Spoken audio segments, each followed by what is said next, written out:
Everyone, আসসালামু আলাইকুম। কেমন আছেন আপনারা সবাই? আলহামদুলিল্লাহ, আমি তো অনেক ভালো আছি। আশা রাখছি আপনারা সবাই ভালো আছেন। ভয় পাবেন না, ওই যে পিছনে দাঁড়িয়ে আছে ওইটা আমার মেয়ে আমেনা না, ওইটা হচ্ছে আমেনার পুতুল, আমেনার মতনই দেখতে। তো যাই হোক, আজকে যে ভিডিওর বিষয়বস্তু তা হচ্ছে, আপনারা অনেকেই আমাকে প্রশ্ন করেছেন যে আপু, আপনি যে গার্ডেনে কম্পোস্ট মাটি ব্যবহার করেন সেটি কোন ব্র্যান্ডের বা কোন মাটিটি ব্যবহার করেন, যদি একটু জানাতেন। তো আমি আপনাদের সবাইকেই বলবো যে আমি বেশিরভাগই পুরনো যে মাটি থাকে আমার টবের বা গার্ডেনে, সেই মাটিগুলোকে আমি প্রসেস করে তারপরে আমি মেন বেড তৈরি করি। আর যখন দেখা যায় যে পুরনো মাটি আমি প্রসেস করে মেন বেডে দিয়ে দিই, তখন কিন্তু টবের জন্য আমার আর মাটি থাকে না। তাই আনফর্চুনেটলি হলেও টবের জন্য আমাকে মাটি কেনাই লাগে। গত বছর 2023-এ আমি কিন্তু 58টি ব্যাগ মাটি কিনেছি। তো এবছরও আমার ঠিক এতটাই লাগবে, কারণ ফুল টব একেবারেই ফাঁকা হয়ে গেছে। আপনারা সবাই জানেন, যারা আমার প্রিভিয়াস ভিডিও দেখেছেন, অলরেডি গার্ডেন শর্ট আউট করে আমি সব পট একটি পাশে রেখে দিয়েছি। সো সেই পটে যদি গার্ডেনিং করতে যাই, আমার তো নতুন মাটি লাগবে। তো যেহেতু আপনারা জানতে চেয়েছেন আমি কোন ধরনের মাটি ব্যবহার করি, কোন ধরনের কম্পোস্ট, তো চলুন আজ আমি আপনাদের সাথে এই ভিডিওতে শেয়ার করব যে আমি কোন ধরনের মাটি বা কম্পোস্ট ব্যবহার করি এবং সেগুলি কোথা থেকে আমি কালেক্ট করি। কম্পোস্টের ব্যাগগুলোকে দেখার জন্য আপনাদের যেতে হবে আমার গ্যারেজে, কারণ এই যে কম্পোস্ট, এগুলো গ্যারেজে রাখার একটি কারণ, সে কারণটিও আমি আপনাদের বলবো। এই যে দেখুন, আমি কিন্তু অলরেডি কম্পোস্ট কালেক্ট করা শুরু করেছি। এখানে 15টি ব্যাগ আমি কালেক্ট করেছি। আর এই যে কম্পোস্ট, এগুলো হচ্ছে আমি বিএনএম থেকে কিনি। এখানে 50 লিটারের করে এক একটি ব্যাগ, এক একটি ব্যাগে হচ্ছে 50 লিটার করে। এই যে দেখুন, এক একটি ব্যাগে হচ্ছে 50 লিটার করে কম্পোস্ট রয়েছে এবং 4 মাসের করে খাবার রয়েছে। তারপরেও আমি আমার নিজস্ব জৈব সার ব্যবহার করি। যদিও এখানে খাবার আছে, কিন্তু এই কম্পোস্ট ব্যবহার করার পরপরে আমি কোনো খাবার দিই না। অ্যাটলিস্ট আমি তো 1 মাস অপেক্ষা করি, 20 থেকে 28 দিন তো অপেক্ষা করি, তারপর আমি খাবার দিই। তো এই যে এখানে 15টি ব্যাগ আমি কিনেছি। তো গত বছর যেহেতু আমার 58টি ব্যাগ লেগেছে, এবার জানি না কতটি লাগবে, কারণ এবছর কিছুটা সারপ্লাস আছে, সেটাও আমি আপনাদের বলবো। তো এক একটি ব্যাগের দাম পড়েছে 8 পাউন্ড করে। তো এই যে 15টি ব্যাগের দাম পড়েছে আমার 122 পাউন্ড। সো এই যে 122 পাউন্ড দিয়ে আমি কিনেছি। এখন যদি আপনারা একটু আর্লি কিনেন, দেখা যায় আপনারা 15 পাউন্ডে পাবেন। না হয়তো যত দিন যাবে, সামার যত আসবে, ততই কিন্তু এই কম্পোস্টগুলোর দাম আরও বেশি বাড়তে থাকবে। আর এই যে এগুলো হচ্ছে আমার পুকুর পাড়ের যে জিনিস, সেই জিনিসগুলো এই যে দেখুন। ওরে বাবা, মিয়া ভাই বসে আছে। আর এই হচ্ছে চিকেন, চিক চিক চিক চিক চিক। তো পুকুর পাড়ে যেহেতু কাজ হচ্ছে, আপনারা সবাই যেহেতু জানেন, তো এই জন্য আমার এই বছর হয়তো বা 50 থেকে 60টি কম্পোস্ট নাও লাগতে পারে। তো তার কারণটিও আমি আপনাদের অবশ্যই এক্সপ্লেন করব। তো এই যে আপনারা যদি চান একটু স্ক্রিনশট রাখতে পারেন। গ্রো শিওর কিন্তু 2 ধরনের হয়, একটি হচ্ছে পার্পল প্যাকেট, আর আমি হচ্ছে এই প্যাকেটটি অলওয়েজ কিনি।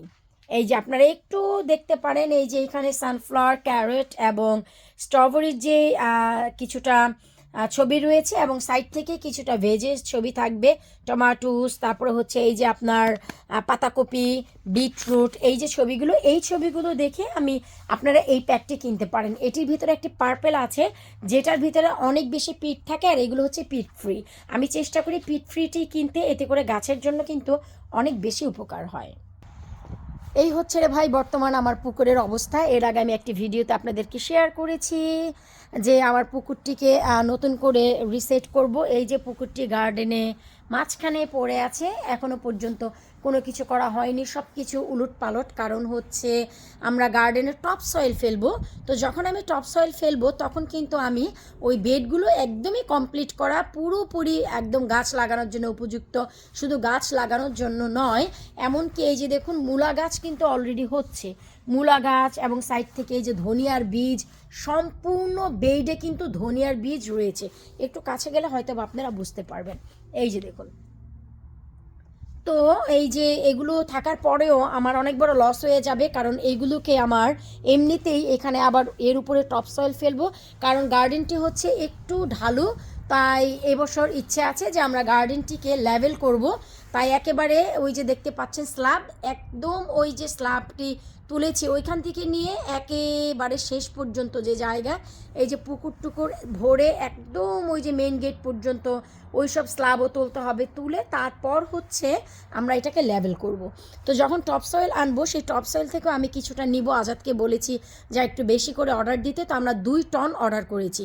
তো তখন হয়তো বা আমি যে কাজটি করব সেটি হচ্ছে এই যে আপনারা দেখতে পাচ্ছেন যে এই যে দেখতে পাচ্ছেন যে আমার সবগুলো এমটি পট, এগুলো কিন্তু সব এমটি পট, এই যে এবং ওই যে ওই পাশে এগুলোতে কিন্তু সবগুলোতে কম্পোস্ট থাকে। তো এগুলো সব ভরতে গেলে কিন্তু আমার অনেক কম্পোস্ট লাগবে। এই যে এগুলো হচ্ছে পুরনো মাটি, এগুলি প্রিপেয়ার করতে হবে। এগুলো অলরেডি প্রিপেয়ার হয়ে গেছে, জৈব সার দিয়ে সব কিছু কমপ্লিট হয়ে গেছে। এই যে মাটি অলরেডি প্রসেস করা হয়ে গেছে। আর এই যে যেগুলো অলরেডি প্রসেস করতে পারিনি এই পাশে, কারণ এই পাশে হচ্ছে রসুন গাছ হচ্ছে।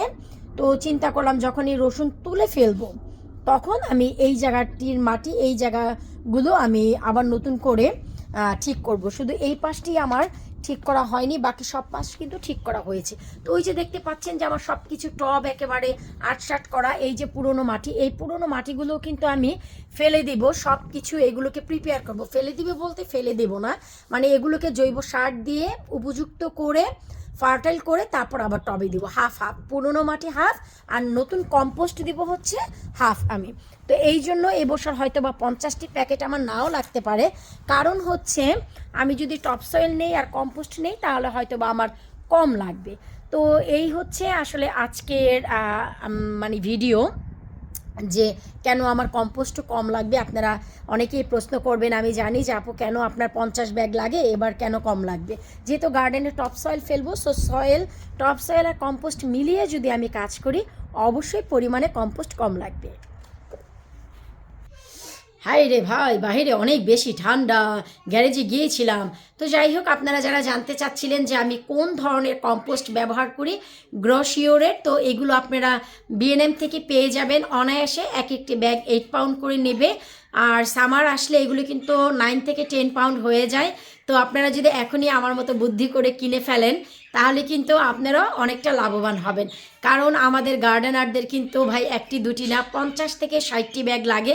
যেমন কি আমি বললাম 2023-এ আমার 58টি ব্যাগ লেগেছিল, কারণ তখন আমি মেইন বেডেও দিয়েছিলাম আর সমস্ত টবে আমি নতুন কম্পোস্ট দিয়েছিলাম। এবছরও টবে কোনো ফলন করলে নতুন দিতে হবে, কারণ সব টবের মাটি আমি মেইন বাগানে ফেলে তারপরে সেই মাটিগুলোকে প্রসেস করেছি।